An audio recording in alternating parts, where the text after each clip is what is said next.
Hi guys! It's me, your teacher Belle, and welcome to my channel.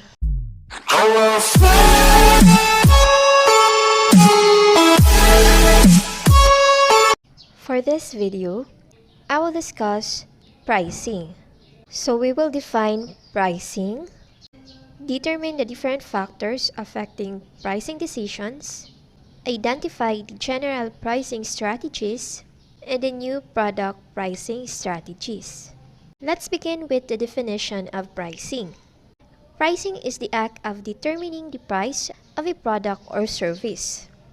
While price is defined as the set amount customers have to pay to purchase a product. Price class, ito yung amount na babayaran ng customers in exchange for the products or service of the business. Pricing naman, ito yung process ng pag-identify ng price na ma-fit doon sa product or service ng business. Now let's have the factors affecting pricing decisions. There are several factors that may affect pricing decisions of a company, and these include, but not limited to, the product costs and operating expenses of the business, its competitors, the economic conditions, and the government laws and regulations. For product cost, these are the costs involved in manufacturing goods or offering services. If the main line of the business is selling goods or merchandise, then these are the product costs na pwedeng ma-incurred ng business. We have the raw materials, direct labor, and factory overhead. For those businesses na yung main line naman is to provide any type of service, then yung kanilang magiging product cost are those things na ginamit nila in providing their service. So, nandito sa product cost, yung mga cost or expenses na na-incurred ng company in the main line of their business. Operating expenses naman are the cost of running a business. These include rent and utility cost, office supplies, and the marketing expenditures. So, nandito sa operating expenses class, yung mga expenses na walang kinalaman sa main line ng business. Next, we have the competitors. Paano nakakaapekto yung competitors sa pricing decisions ng business? For instance class, malakas yung competition. Since the businesses offer the same product, so bali sa price na lang sila magkakatalo. If the business wants to capture the markets, of course, they must lower the price of their products. And this scenario class often leads to a price war. Nangyayari yung price war class kung yung mga businesses is, yun na nga, they are lowering their price to capture their markets.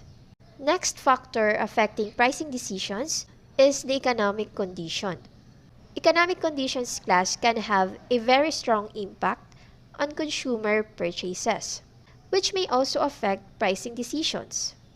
Kasi nga class, kung gipit yung mga tao, then of course, yung kanilang purchasing capacity is lower. In that case, yung magagawa na lang ng business is to do cost-cutting methods. In cost-cutting methods, the companies will sacrifice the quality of their products in order to manufacture them at a lower cost. Kasi class, kung mas lower yung cost, then yung price is mas lower din. So the market class, they can already afford the products of the business. An example of cost-cutting is ito nga na nasa picture, which yung main ingredient talaga ng product is butter. Since they will do cost-cutting, kaya instead of butter, they will use the substitute for the butter, which is the margarine. Diba yung margarine, mas cheaper siya kesa sa butter.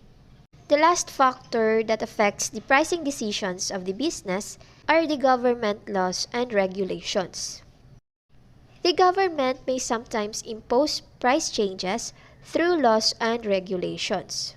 Usually, ini-impose nila itong mga changes sa tax ng product, like the Sin Tax Reform Law or Republic Act 10351. This law class imposed taxes on alcohol and tobacco products, thereby significantly increasing the prices of these products. Kasi nga, yung business is magbabayad ng tax. At itong ibinayad nila, babawiin nila ito by increasing the price of the products. Kaya class nagmahalan yung prices ng mga tobacco products like cigarettes, kasi nga dahil sa law na ito.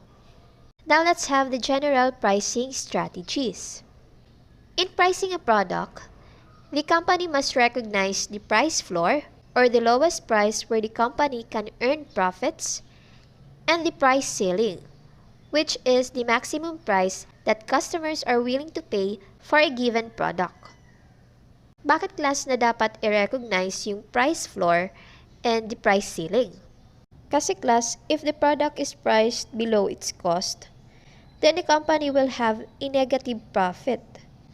Wala siyang kita.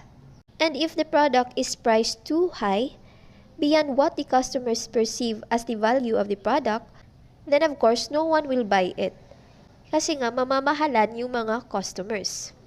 With this, there are various pricing strategies or approaches that marketers can adopt in their product offering. Marketers should carefully choose which is most appropriate for their product offerings depending on the situation. First general pricing strategy, we have the value-based pricing. In value-based pricing, companies price their products based on the maximum price that customers are willing to pay for the benefits that they will get out of a product. For example, class, itong mga mobile phones. Kasi nga there are different types of consumers. Some they want their mobile phones to have a good quality of the camera resolution.